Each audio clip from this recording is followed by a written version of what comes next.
Today I'm going to show you how to refill the stands sealant in your bike, particularly in your mountain bike tires.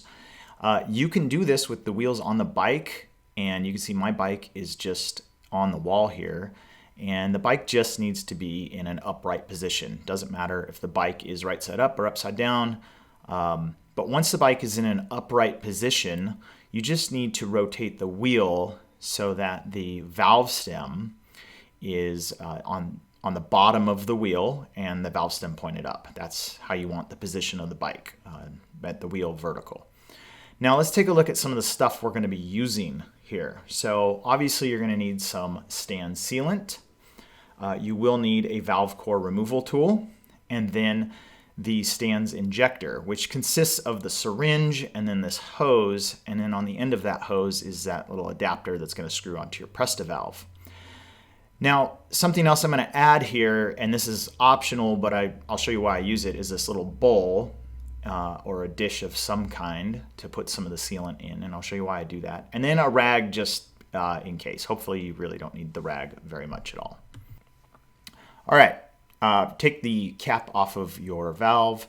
Obviously let the air out of the tire, and once you have bled most of the air out of the tire, you then want to grab your valve core removal tool and go ahead and pull the valve core itself out of the valve stem. So once you get that out, you are ready for the next step. So going over to your injector, you want to grab this this little hose here, and I'm going to take this little adapter off of the end of the hose. This is pretty old and grimy. It's about 10 years old now, but still works great. So I'm going to take that little end and I'm going to thread it down onto my valve stem. So you see here it just threads on. I think this threads on to Presta and Schrader valves. So you thread it down, just snug it. It doesn't have to be overly tight by any means. Now the next step is going to be to take our sealant and shake it up really well. Stands tends to settle rather quickly, so you want to shake it pretty vigorously to get everything mixed up really good. Once I'm done shaking this is where the bowl comes in. Again, this is an optional step, but what I prefer to do is to actually pour the stands right after I shake it into a bowl or a dish or container of some type like this. And you can go a little bit more than what you probably need. I went close to the 2-ounce mark here. And the reason is I'm going to now use the injector and I'm going to draw the stands up into the injector itself, up into the syringe. And I do this step to keep any clumps that might be in the bottle from getting stuck in the injector. I figure if I can suck it up through the nozzle, then I can push it back out through the nozzle. So once I've done that, this is where I'm going to use the rag for a moment. I'm just going to clean the tip of the injector off. You can see I got about 2 ounces worth. And now I'm going to hook my hose, my little hose, onto the end of the injector.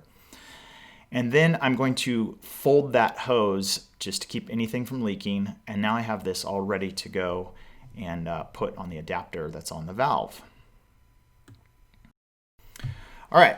So I'm ready to hook this injector hose onto the little adapter that's hooked on the valve stem.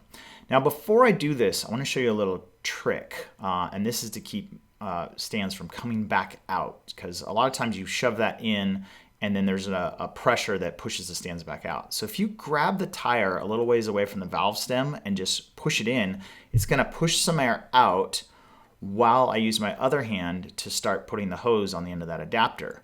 And you can see there on the left, before I inject this, that tire is still crushed. And that's going to create somewhat of a vacuum. So as I push all this sealant in, I'm now going to disconnect the injector from the hose. And this vacuum, watch the tire, is going to pull air back in the hose. And it's going to keep stands from burping back out that tube, which ends up just making a big mess. So now that I've done that, I can just unscrew this hose and the adapter itself and take that off. You can see we haven't spilled anything here at all. And now I'm going to put my valve core back in. I'm going to thread that in by hand. And then I'm going to go ahead and use the little valve core tool. And I'm just going to snug that valve core back down by hand. So at this point, I am all ready to go ahead and add air back to the tire. So just as you normally would, obviously you're gonna hook up your pump and go ahead and reinflate your tire back up to the normal PSI as you normally would. And then when you're done, go ahead and put your valve cap back on. Now the last thing you want to do is go ahead and wash these out. You just wash them out with regular water. So just clean those out before they dry up. Same thing with the bowl. And at that point, you are done. Easy as that. You can refill without spilling anything. Hope this was helpful. Thanks for watching. Have a great day.